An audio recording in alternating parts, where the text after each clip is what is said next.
एक बड़ा ही धनवान आदमी एक गांव में रहता था, जैसे कि ज्यादातर पैसे वालों को होता है। इस धनवान सेठ को भी अपने पैसों का घमंड था। वो जिस गांव में रहता था वहां पर ज्यादातर लोग किसान थे। इन सभी किसानों के पास जितनी जमीन थी उससे कई गुना ज्यादा जमीन इस सेठ के पास थी। कई गरीब किसान तो इसके लिए इसके खेतों में काम करते थे। इसी गांव में मोहन नाम का एक बड़ा ही मेहनती और सच्चा किसान रहा करता था। मोहन का परिवार थोड़ा बड़ा था। उसके परिवार में उसके बूढ़े माँ बाप, पत्नी और 3 बच्चे थे जो अभी काफी छोटे थे। मोहन के पास ज्यादा जमीन नहीं थी, लेकिन जितनी भी थी उसमें वो बड़ी मेहनत करता और अपने परिवार का पेट पालने लायक अनाज उगा लेता था। बाकी के किसान भी ये देखकर हैरान रह जाते कि कोई कैसे इतनी सी जमीन में इतना ज्यादा फसल उगा सकता है। एक वर्ष उस गांव में काफी ज्यादा बारिश हुई, जिसके चलते कई किसानों की फसलें बर्बाद हो गई, जिनमें से एक मोहन भी था। अब मोहन धर्म संकट में पड़ गया, क्योंकि उसके परिवार में उसके अलावा कोई और कमाने वाला था नहीं और अपने परिवार को भूखा मरते हुए वो देख नहीं सकता था। वह जानता था कि इस गांव में अगर कोई उसकी मदद कर सकता है तो वह वही घमंडी सेठ है, जिसने गांव के कई अन्य गरीब किसानों को या तो कर्जा दिया है या तो अपने यहाँ काम पर रखा हुआ है। हाथ पर हाथ धरे बैठे रहने के बजाय उसने इस सेठ के पास जाने का फैसला किया और एक दिन उनके पास पहुंच गया। सेठ के पास पहुंचकर मोहन बोला, सेठ जी, आपकी बहुत मेहरबानी होगी अगर आप मुझे थोड़ा सा कर्जा दे दे, जिससे मैं अपने खेतों में फिर से कोई फसल उगा सकूं, या फिर आप मुझे अपने यहाँ नौकरी दे दे ताकि मेरे परिवार को 2 वक्त का खाना मिल सके। घमंडी सेठ को उसकी इन बातों से कोई मतलब था नहीं, लेकिन गांव के सारे लोगों की तरह वह भी यह जानता था कि मोहन कितना मेहनती है और वो जिस भी खेत में काम करेगा वहां वो 2 गुनी फसल उगा सकता है। सेठ ने सोचा, अगर मैं इसे पैसे उधार देता हूं तो शायद यह इस स्थिति में नहीं है कि मुझे वापस लौटा सके, लेकिन अगर मैं इसे अपने खेतों में काम करवाता हूं तो मुझे जरूर दुगना फायदा होगा।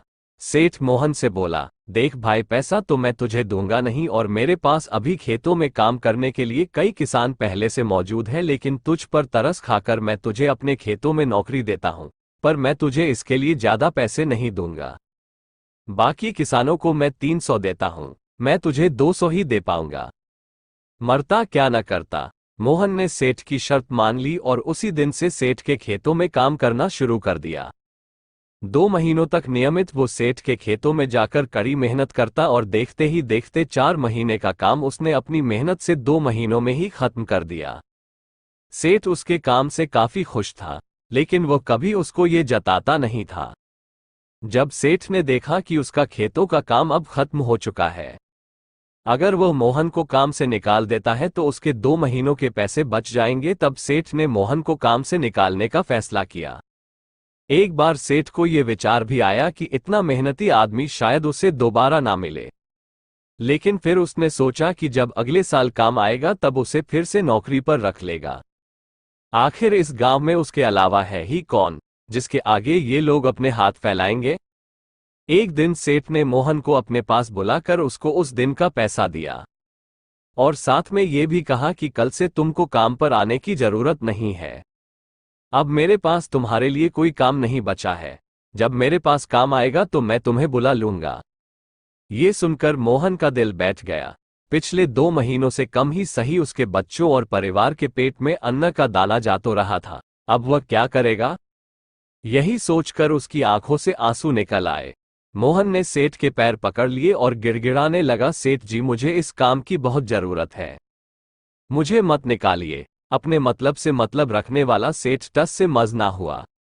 उसने खरी खोटी सुनाकर मोहन को वहां से चलता कर दिया और मन ही मन 2 महीनों की तनख्वाह बचने से खुश होने लगा। अगले दिन जब सेठ सवेरे उठा और अपने आंगन में आया तो उसने देखा कि मोहन उसके आंगन में बैठा है।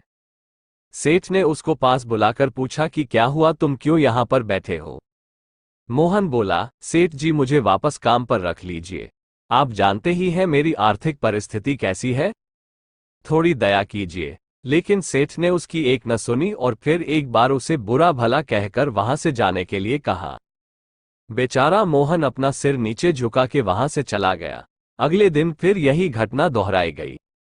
मोहन फिर सेठ के आंगन में बैठा था।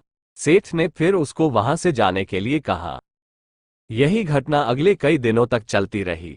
अब तो मोहन सेठ के हकालने पर भी वहां से नहीं जाता था और वहीं पर बैठा रहता था। एक बार सेठ ने उससे पूछ लिया, तुम कैसे आदमी हो? मैं तुम्हारा इतना अपमान करता हूं, लेकिन तुम्हें कोई फर्क ही नहीं पड़ता।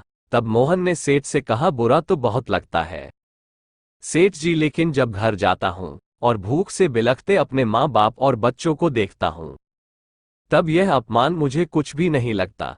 इतना सब कुछ होने के बाद भी सेठ का दिल जैसे पत्थर का बना हुआ था। उसने मोहन को अभी तक काम पर नहीं रखा और ना ही उसका ऐसा करने का कोई इरादा था। एक दिन सेठ ने सोचा कि कुछ दिनों के लिए किसी और गांव चला जाता हूं ताकि मोहन से पीछा छुड़ा सकूं। अगले दिन मोहन के आने से पहले ही सेठ अपने परिवार को लेकर अपने किसी संबंधी के यहां चला गया और वहां पर 10 दिनों तक रहने के बाद फिर अपने गांव, अपने घर वापस लौटा। घर लौटते ही सेठ ने आसपास हर जगह नजर दौड़ाई तो पाया कि वहां पर अब मोहन नहीं था। सेठ ने सोचा, मेरी तरकीब काम कर गई, लगता है मोहन से अब पीछा छूट गया है। हालांकि अब सेठ के द्वार पर मोहन नहीं बैठा था, लेकिन मोहन का विचार अभी भी सेठ के मन में घर कर बैठा था।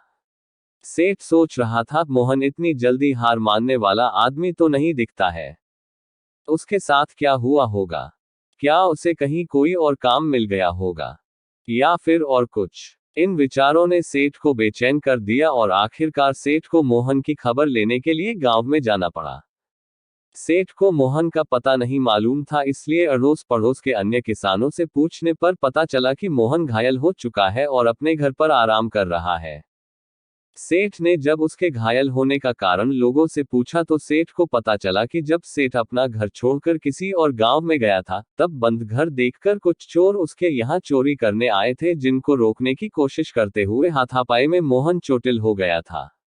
ये सब जानने के बाद सेठ का पत्थर का दिल भी अब मोम की तरह पिघल गया। सेठ को अपने किए पर पछतावा होने लगा। सेठ ने अपने आप को याद दिलाया कि कैसे उसने एक शरीफ और सच्चे आदमी को ज्यादा काम करवा कर भी उसको पूरा पैसा नहीं दिया और जिसको गले से लगाना चाहिए था उसे ठोकर मारकर भगाता रहा। सेठ मोहन का घर का पता पूछकर उसके घर पहुंचा तो देखा कि मोहन की घर की हालत बहुत खराब है। उसका परिवार भूख से बेहाल है और वह खुद अपने हाथ पैर पर चोट के साथ एक खाट में पड़ा हुआ है। यह दृश्य देखकर सेठ की आंखों से आंसू बह निकले। सेठ ने मोहन के पास जाकर उससे सच्चे दिल से माफी मांगी। उसको उसकी मेहनत के पैसे दिए, उसका इलाज करवाया और उसको हमेशा के लिए अपने यहाँ काम पर रख लिया। दोस्तों, ये कहानी हमें ये बताती है कि अगर भगवान ने हमें दूसरों से बेहतर जिंदगी दी है तो हमें उसका फायदा नहीं उठाना चाहिए और हो सके तो जरूरतमंदों की जिंदगी में भी सुधार करने की कोशिश करनी चाहिए। कठिन से कठिन समय में ईमानदारी और सच्चाई का साथ कभी नहीं छोड़ना चाहिए। हाँ, यह मार्ग बड़ा कठिन है, लेकिन इसकी मंजिल तक आदमी जरूर पहुंचता है और उसका फल भी अच्छा ही मिलता है।